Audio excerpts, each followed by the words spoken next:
Okay. All right. So let's go to the editor, and I'm gonna find the meme I created last week. So I'm just gonna go to open, and let's see. I have this uh, image example, text example. Um, did I make a meme? I thought I made a meme. Maybe I just have an image. Okay, so I'll have to make a meme, but I'll use this fish image as the basis for a meme. What did I do with the text? I guess I just did some random text stuff. So um, let's duplicate this. I'm just going to click duplicate, and we'll call this meme2, uh, and we're going to do some interaction, and this is MMP10, fall 2022. Okay, so I'll leave most of this stuff the same. I'm going to take out this part at the end. We don't really need this. Um,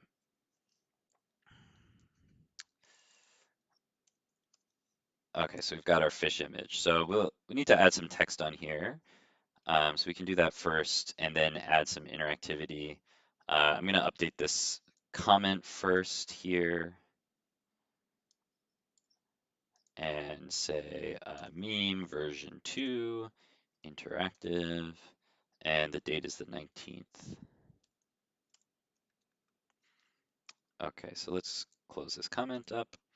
And so yeah, getting the image is pretty straightforward. I just have variable fish image, and then I preload the fish image here, and I loaded the image into my sketch files. So it's a local file. And then for the setup, I'm just creating the canvas. I'm not really doing anything else. And then for the draw, I'm drawing a background and then drawing the image. And so I'll add some text first, but mostly what we're going to do today is look at how to make changes using our conditional logic that we learned on Monday. Um, so I'm going to add in a string. So I'm going to say like variable meme text. And let's see, for my meme, I'm just going to say, what would my fish be saying? I'm a blue fish. Not really that exciting of a meme, but just for this example, we'll just have him say that. And so now we have to draw this text. I want to probably draw it on top of the image, so I'm going to put some text down here and put in my meme text. And I'll probably want to center it, so I'm going to do width over 2, and I don't necessarily need to center it Y in the Y direction, but let's just try it. I'll do height over 2 and see what that looks like. And so it's a little bit small, so let's increase the text size. So say text size is, let's try 100. Okay, that's probably too big. Let's try 50. Okay, and let's center our text. So we'll say text align is center, and I'll center it both vertically and horizontally. So that looks good. And then it's kind of hard to read the text, so let's change the color. Let's do the fill is, well, actually, we could just add an outline to this. That'll make it more readable. So I'll do a stroke. I'll leave the fill as is, or maybe I'll do the fill like the meme font, like the fill is, I can't remember if it's white with a black outline or the other way around, but let's just try it. So I'll say the fill is 255 for white, and then I'll do a stroke is 0 for black, and I'll do stroke weight is something heavy like 10. That might be too much. Yeah, that's a little bit too much. Let's do 6. Okay. I think it's the other way around. I don't know. Let's Google it. Meme fonts. Okay, so the black is on the outside and the white is on the inside. Is that what I did? Yeah, that's what I did. Okay. I think it's just bold is the difference. Oh yeah, I should make it bold. So let's do text style is bold. Okay, that looks a little bit better. There's like a specific font for this, which is the impact font, which I don't know if that's a CSS. Let's see, CSS font list. Um, here it is, CSS font stack.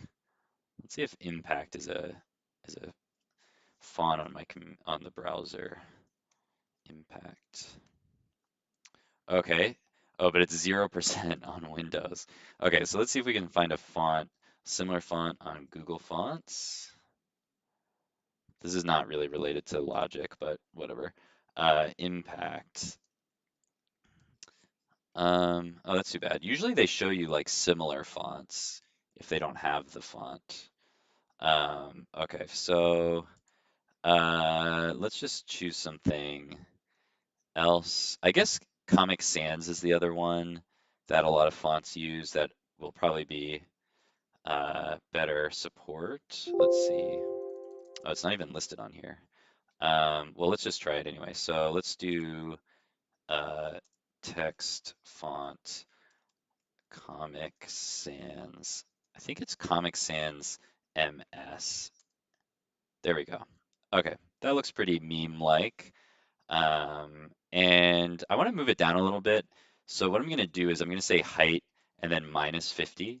So that way I'm taking the height of the canvas. So I'm going all the way down to the bottom of the canvas, and then I'm saying minus 50, which is going to bring me back up by the same amount as the text size. So that looks pretty good. And then another thing I'm going to do here, so I don't have to look at all this crazy text stuff, is just put it in setup. Unless I want to change things about the text, I don't actually need to set it every draw frame. I could just set it in setup and then leave it. So I can put all of this stuff in setup, and then my draw function will be a little bit simpler. I just have the image, and then I have the text. Okay, cool. So that's good. We have like a little meme template going on. So now what I want to do is make it interactive. And so there's a few different ways I can do this using Booleans. I'm going to start out simple. So we're going to start out with like a state change here.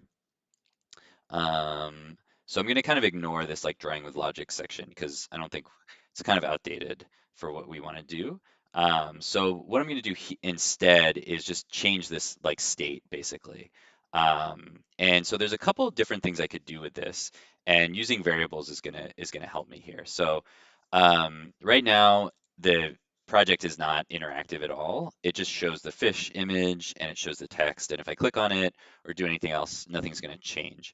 But what I can do is use a Boolean to change, various parts of the sketch. And so I'll show you guys a few different ways to do that. There's a lot of different ways to do it. There's not like one way that's necessarily the right way to do it, but there's a few different ways that you can do it. Um, and yeah, I'll just show a couple different examples, and um, then we'll move on to adding a little sequence in it. So let's say I just want the user to click, and when they click, it's going to reveal the text. So I can say if mouse is pressed. So remember that's like my Boolean value. So I start with if, and then I have parentheses for the condition. And then mouse is pressed is just a variable that's either going to be true or false, depending on whether I'm clicking the mouse or not. And then what I can do is actually just put my entire text function directly in there.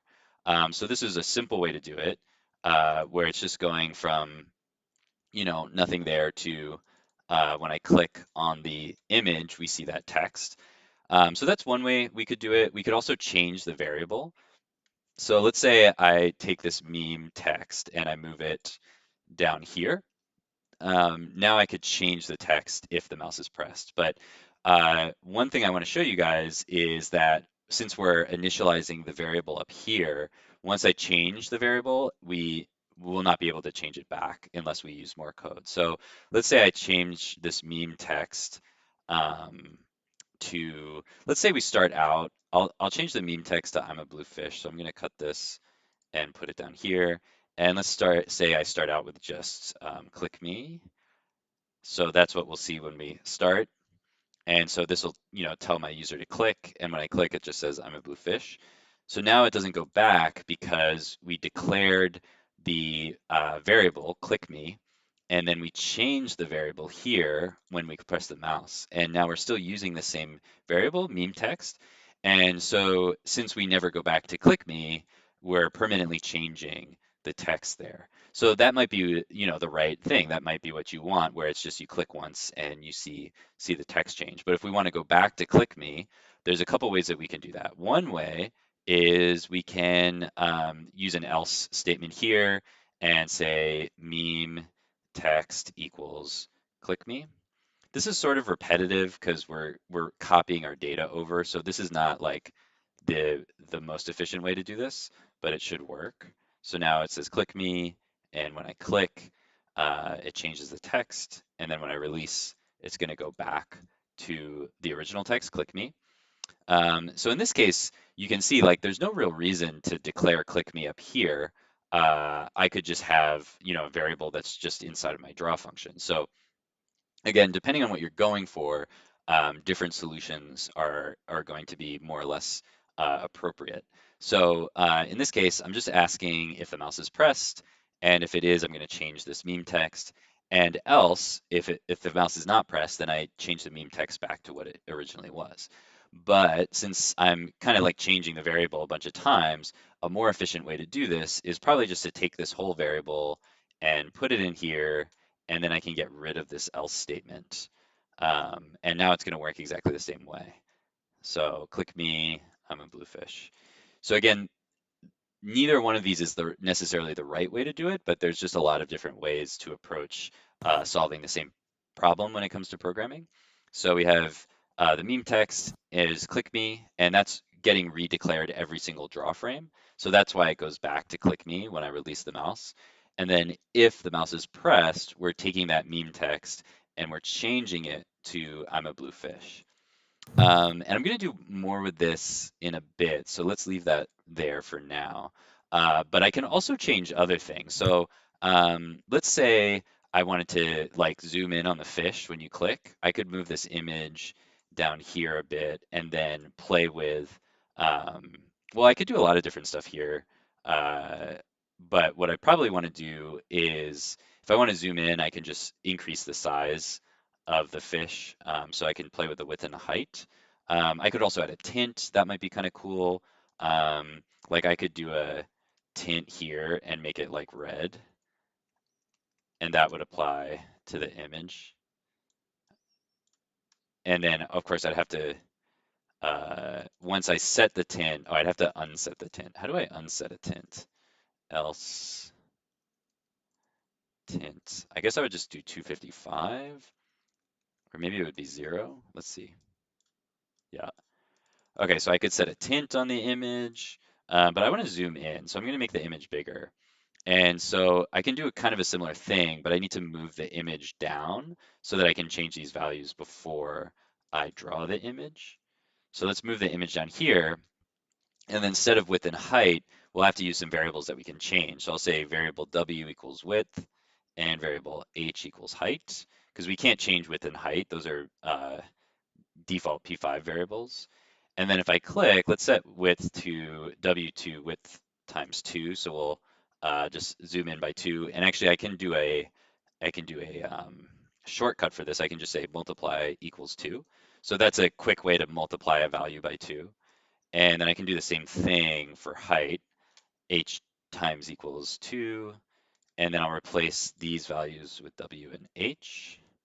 And so now I zoom in, although I need to center my image for that to look right. So let's do this in setup. Say image mode center. So again, you don't have to do this exactly the way that I'm doing it. I'm kind of like uh, playing with different stuff.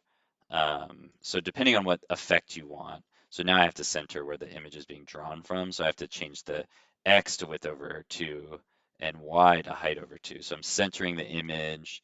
And then now when I zoom in, that's kind of cool. Like when I click, it zooms into the fish. Um, so yeah, so I just take the width and the height and set those to initially to the width and the height of our canvas. And then if I click, I'm multiplying the width by 2 and I'm multiplying the height by 2. So hopefully at this point you're starting to see that, there's nothing, I can change whatever I want with the conditional. It doesn't have to be necessarily the text. It doesn't necessarily have to be the image or size of the image. I could actually switch between two different images. So if I wanted to load a separate image in here, I could show that image.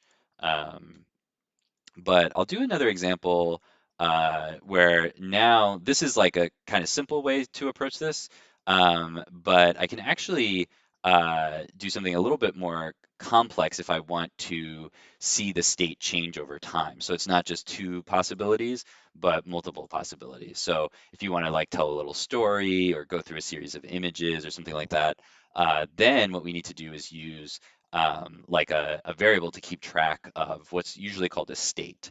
And so that's the next thing we'll do. So we did a little state change here, but really all we were doing is changing a variable value from one thing to another thing.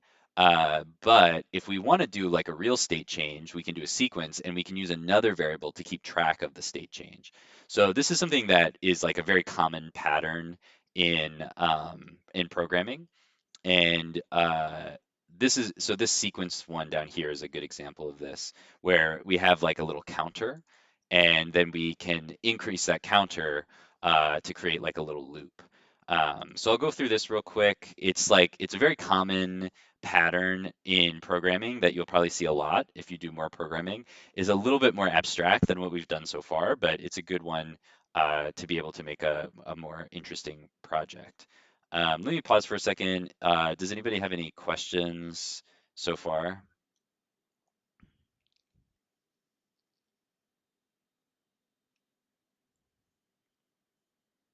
Okay. Okay, great. Well, if you guys do have questions, just let me know. So yeah, now I want to do like a little sequence. So instead of just going from click me to I'm a blue fish, what if I want to say more? So I'm going to make a sequence. And to do a sequence, I need like a state, or in this example, I used like a counter. But I'm gonna use the variable state because I'm really going through states. And so you can use anything for this, any kind of data, because you can compare different types of data to different things. But I'm just going to use a number because that's very simple. And so I'm going to map this number to different states. And you don't necessarily have to use a variable for this, but if you have like a sequence of text that you want to go through, you probably want to know how many texts there are. So I'm going to make a comment here. Let's actually make a multi-line comment because that'll be easier. So my states are 0 is going to be click me, and then 1 is I'm a blue fish, and then 2 is what else should our fish say?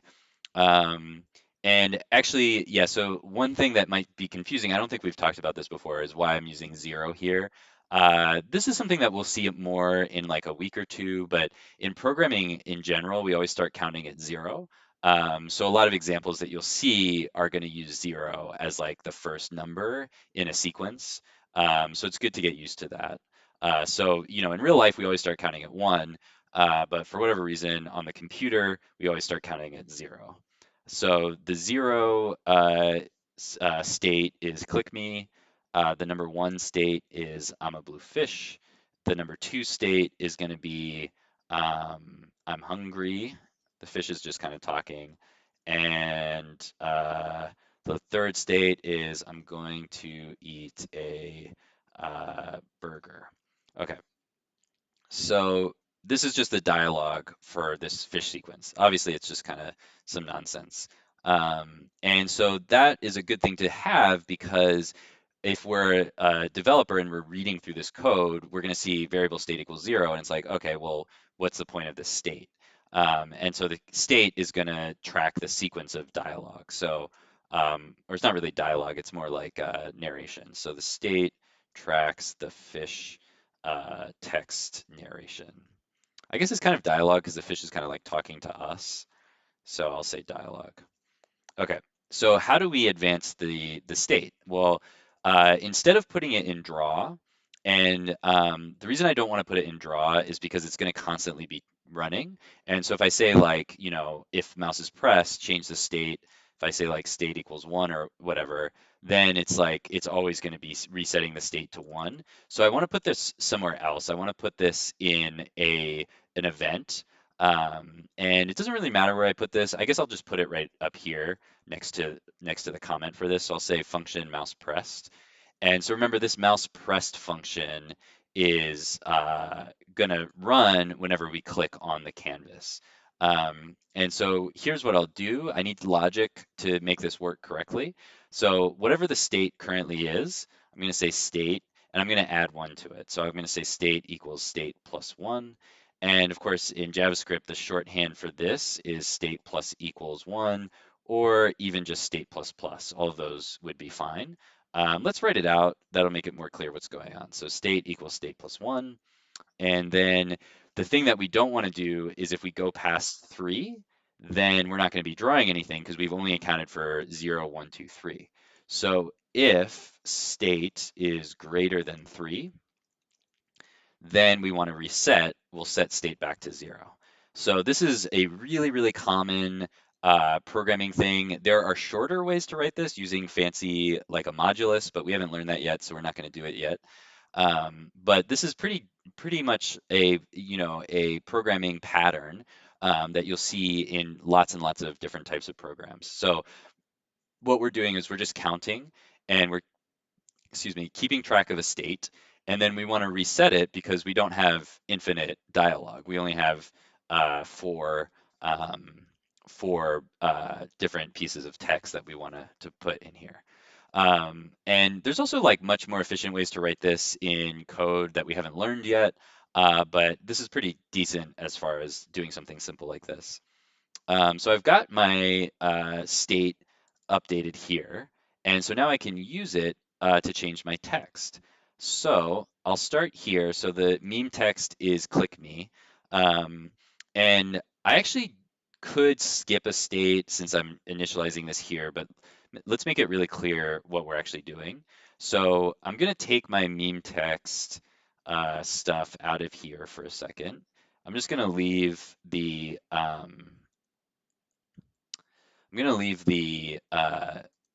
zoom in code here by itself because we're not putting the text in here anymore. So I'm just going to write that this is going to zoom in the fish. Okay, so here's where our meme text starts, but let's assign this to state 1. So we're going to say if state equals 0, sorry, state 0, that's when our meme text equals click me. So I'll paste that in there. And then I'm just going to initialize the meme text as undefined so that we're not repeating stuff.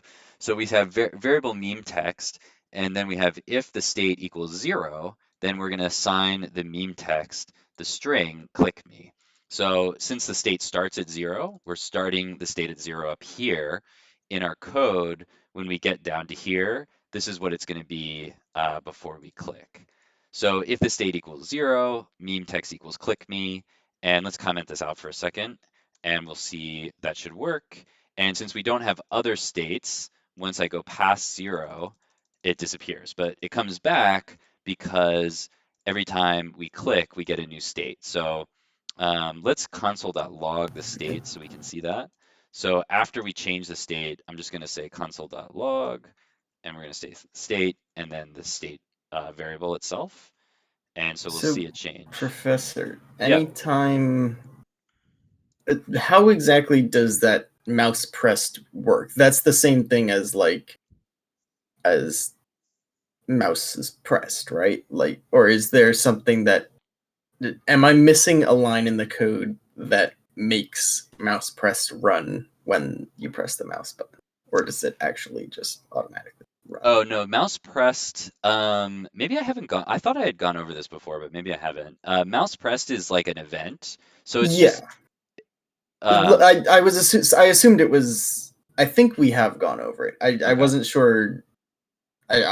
We went over events. I just didn't remember if Yeah. mouse pressed was mentioned in that, and I assumed that's what it meant. So basically, it just means that anytime you press the mouse, that Yeah. activates.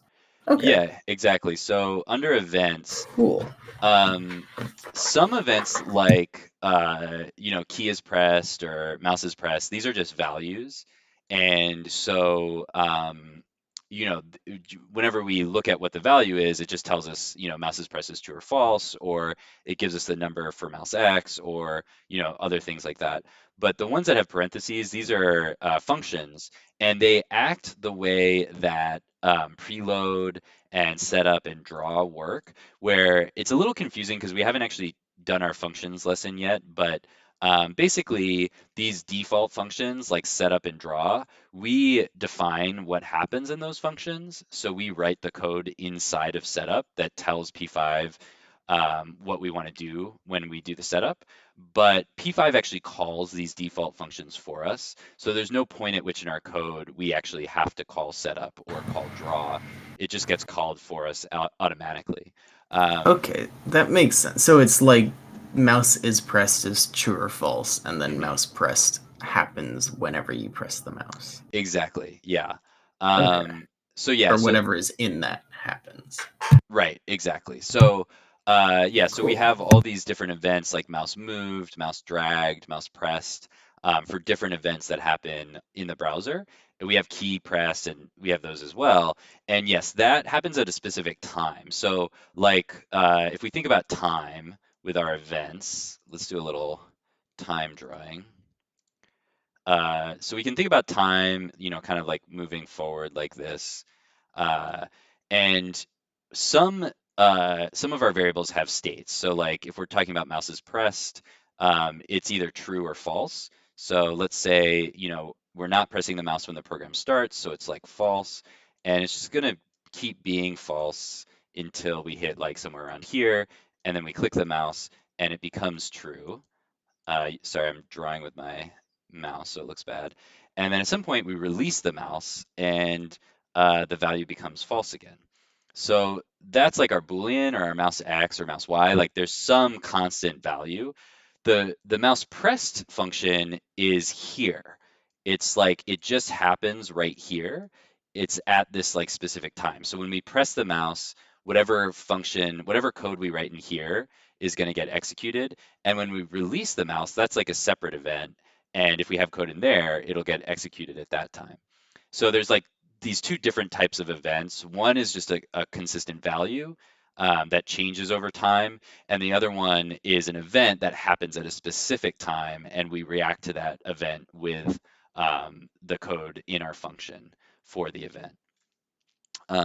So yeah, thanks for bringing that up. I feel like I can't remember if we've talked about this before or not. I think we should have, but maybe I forgot to. But anyway, that's what's happening there.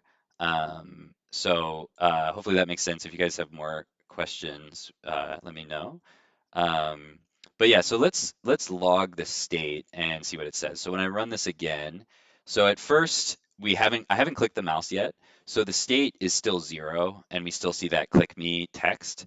And then when I click the mouse, um, oh whoops, got an error that I have to deal with. Although it does say state 1 here, which is what I was hoping for. What is this weird error telling me?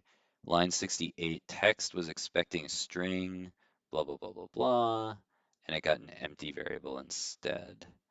Oh, yeah, I'm getting this error because I'm setting up meme text here, but then I'm not actually writing anything, drawing anything. So let's just initialize it as an empty string.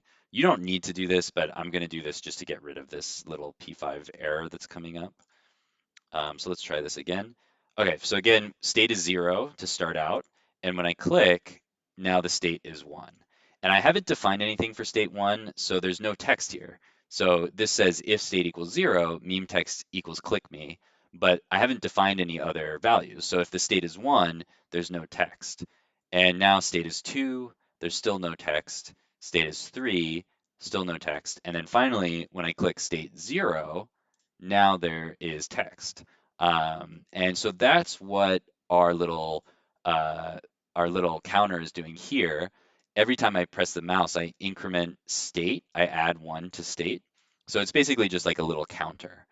And if the state gets bigger than 3, which is the number of texts that I have planned for my fish, then we go back to the beginning. So we just say state equals 0. So that lets us go through our states infinitely. Every time we click, it'll either go to the next state or it'll go back to the beginning. So let's finish out our states. So now we can use our else if. So we'll say else if state equals 1. And you might be thinking, can I just use if here? Because if the state isn't 0, it's obviously, this isn't really an else if situation because I'm not comparing values. And that's true. You don't actually have to use an else here. But it looks a little bit better just in terms of the overall logic that these are related to each other. So now I can say meme text equals, and now I'm going to go with my second text that I want to write, which is actually just right here. So I'm going to grab that and paste it back up here. Oh, whoops, whoops. Okay, copy, paste. Okay, so now I've clicked me and I'm a blue fish. And then we still have to finish our states. So we can say else if state equals 2, meme text equals I'm hungry. Whoops.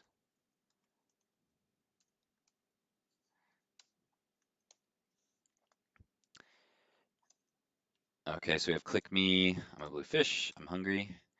And then finally, now here I could just say else, right? Because if it's not 0, 1, or 2, then there's only one option left, which is 3. But again, if we want to be kind of like very verbose and deliberate about what's happening in our code, we can say state equals 3 here. And that'll also be helpful because if we add other states in the future, then we don't have to add this back in. We can just keep going with our code. So now I'll say meme text equals I'm eating a burger or whatever I wrote before. Uh, and so here we go. Click me. I'm a blue fish. I'm hungry. I'm eating a burger. And then we go back to click me. So yeah, that's how we can use a state to go through a sequence. And again, we don't just have to change the meme text. We can also change the image. So I'm going to do that now. I'm going to add an image here. I'm going to put a burger in here just so we can see that I can change the image just as much as I can change the text or the width or the height or the position. Anything that has a value that I can capture with a variable, I can change with my logic. So let's add another image in here. I'm going to go to Google and whoops, I'm going to type in, oh, whoops, burger. And let's go to images. Let's go to tools and make sure we're using a Creative Commons burger. And let's see, these are some pretty fancy burgers here. Um, Oh, this is kind of nice, this burger illustration. That's kind of cool. Although it's kind of transparent, it might look kind of weird. This looks good, actually. Nice Burger King burger, pretty simple, not too fancy. Wikimedia Commons, so let's check that out. Okay, we've got a burger. I'm gonna go with the small size. We don't really need it to be that big. And let's download this. Uh, so I have the JPEG here. I'm just gonna hit Control S to save, and let's put that in my downloads folder. And let's go over to P5 and let's upload this into our files. So I'm gonna go to Upload File and click here. There's my burger. Click Open. And it has kind of a long name, so I'm gonna rename this just burger.jpg. And so now we have to load this image as well into a separate variable in order to be able to draw both of our images.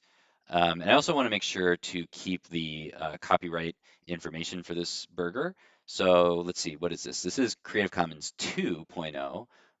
So we are free to share, to remix, we have to give appropriate credit. So we're going to link to this page. And we also have to apply the same license. So this project, if we wanted to publish it, would need to have the same license as this burger image has, which I think is also true. I think my fish image had a similar license. Oh, it has 3.0. So, everything in 2.0 is also in 3.0. So, we already have that um, here. So that's going to be fine. So let's say burger image by, who made this image? I hope it was Burger King. It's probably not. Let's see. File information. So it's from Flickr. Huh. So it doesn't say who made it. Maybe it's down here. It, I think Wikipedia thing says it down there a little bit. Oh, here it Uh, is, author, the oh, impulsive buy. Okay, so we'll just put a link to here. Uh, Burger image by this person, and then let's link back to the original to where we got it from. Okay. And now let's put this burger on the meme. So we have our fish image. One thing that I like to do if I have like multiple variables that I'm not defining, although you can define them this way, but something that you'll see is I can actually just add another variable here after a comma. So I don't have to like go to a whole new line and say variable, excuse me, burger image. I can just add it. I can add a comma after fish image and say burger image.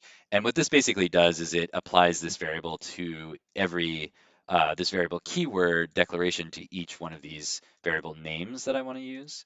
So you'll see that sometimes in examples, and I'll usually do that if I have like multiple variables that I'm not declaring. Um, so we have our burger image variable. Now we have to go to preload. And after we load our fish, we're going to say burger image gets load image, burger.jpg. And okay, so now what I want to do, so there's two ways I could do this. I could swap my image to a burger, or I could just draw a burger on top. So I'll do drawing a burger on top first. So now if the state is 3, I'm not just going to change the text, I'm also going to draw this burger. So I'm going to do image, burger, image, and I'm going to guess it's like around here that I want it to go. And let's see how that looks.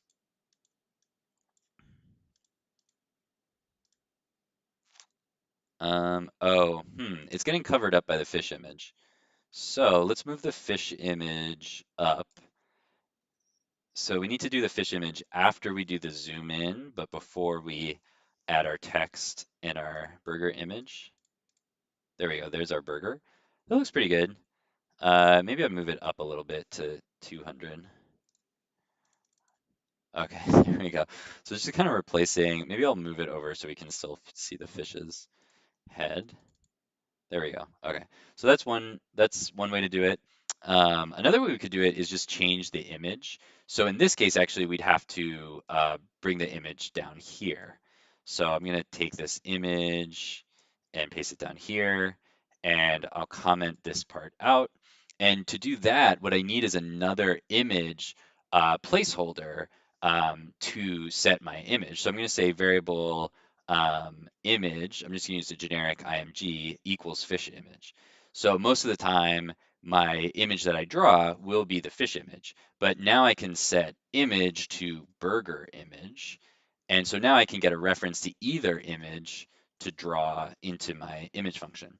So this is also another thing that is useful with variables is we can use little placeholders. So even though I have a variable for my fish image and my burger image, I can assign that variable. I can make another reference with a new variable that could be the fish image, but I can also change it to the burger image. So there's a lot I can do with variables. Okay, there we go. So now we replace our fish with a burger. And it changes, since I'm doing this zoom in thing, it's like zoomed in when I first get there, and then it zooms out. So that's just a goofy effect. You don't obviously have to do it like that, but it's kind of fun to have like a visual effect going on. Okay, I think I've covered what I want to cover. Let me see. Okay, so let me save this and add it, whoops, to the collection for MMP 210. Um, and yeah, let me stop recording and then we'll do questions.